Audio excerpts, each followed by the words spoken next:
विमा वाटपाला उशीर केल्यास 12% व्याज थेट शेतकऱ्याच्या अकाउंटमध्ये जमा करण्यात येईल असे केंद्रीय कृषिमंत्री शिवराज सिंग चौहान साहेबांनी लोकसभेमध्ये दिली। बघूयात नेमकं काय बोलले ते। हम पॉलिसी बनाते हैं उसको ठीक से इंप्लीमेंट करना राज्य सरकार का भी काम है, राज्य सरकार का काम।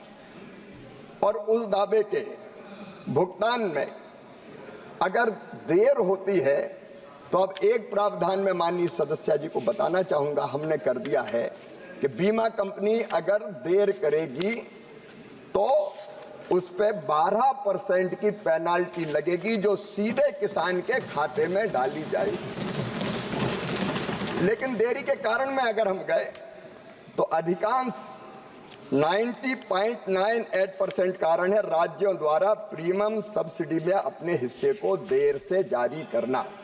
माननीय अध्यक्ष महोदय, मैं आपके माध्यम से राज्य सरकारों से निवेदन करना चाहूंगा, तमिलनाडु की राज्य सरकार से भी निवेदन करना चाहूंगा कि वो अपनी तरफ से प्रीमियम की सब्सिडी में अपना हिस्सा जारी करने में देर ना करे। 90% से ज्यादा देरी इसलिए होती है, कई बार उपज के आंकड़े विलंब से प्राप्त होते हैं, कुछ मामलों में बीमा कंपनी और राज्य के बीच विवाद कुछ होता है, कई बार किसानों के कुछ नंबर गलत आ जाते हैं, उसके कारण थोड़ी देरी होती है। लेकिन पहले एक और व्यवस्था थी कि राज्य सरकार जब प्रीमियम की अपनी राशि देती थी तभी केंद्र सरकार अपना हिस्सा देता था।